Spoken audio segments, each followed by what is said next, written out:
उसके बाद जो जवाब मिला, क्या सिचुएशन थी।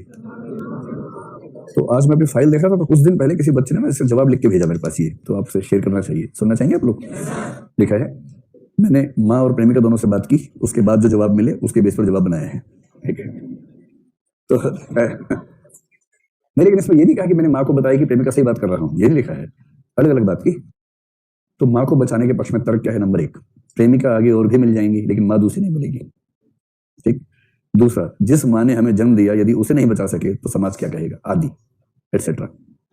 प्रेमिका को बचाने के पक्ष में तर्क नंबर 1, मेरी जैसी प्रेम करने वाली प्रेमिका तुम्हें कभी नहीं मिलेगी। ये तर्क वहां से आया होगा ना। नंबर 2, जिस प्रेमिका से मैंने कुछ वर्षों से वायदे पर वायदे किए यदि उन्हें नहीं निभाया तो मैं खुद को क्या जवाब दूंगा, आदि एटसेट्रा।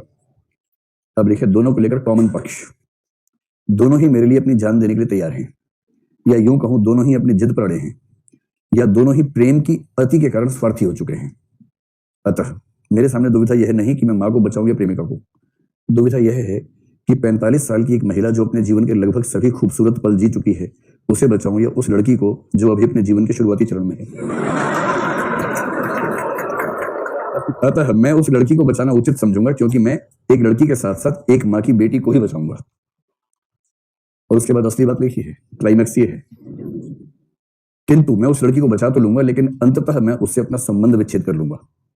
सब दुखी हो यार, ये क्या हो गया यार, एकदम सब सैड हो गए कि नहीं, ये तो गलत बात हो गई, क्योंकि वह लड़की मुझे हमेशा इस बात की याद दिलाती रहेगी कि मैंने उसकी वजह से अपनी माँ को खोया है। अतः मैं अपने अंदर के बेटे को भी नहीं मार सकता हूँ। परंतु में लिखा है, वर्तमान में अपने भविष्य को सुरक्षित रखने के लिए मैंने अपनी प्रेमिका से संबंध विच्छेद कर लिया है। रीजनिंग बहुत शानदार है, बहुत बढ़िया। अंतिम जिज्ञासा सुन लीजिए भाई, अभी जब से आरटीआई पढ़ा है ना, अगर कोई पति अपनी पत्नी को तलाक दिए बिना, ब्रैकेट में कोर्ट में केस चल रहा है, पत्नी से छुपकर दूसरी शादी कर लिया है और दूसरी पत्नी से एक बच्चा भी हो गया है, ये सब पहली पत्नी को पता चल गया है, पर उसके पास कोर्ट में साबित करने के लिए कोई प्रूफ नहीं है, तो क्या आरटीआई के तहत इसके बारे में सूचना प्राप्त कर सकते?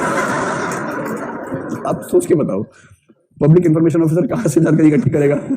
उस बेचारे को क्या पता, आप उससे पीछे कि इस पते पर एक आदमी रहता है, उससे शादी हुई कि नहीं, बताओ जरा मुझे, कैसे कोई बताएगा, है ना। तो सूचना का अधिकार मिलने का मतलब, इसी वजह से रिकमेंडेशन बहुत सारी आई हैं कि लोग ऐसा उपयोग कर रहे हैं इस अधिकार का।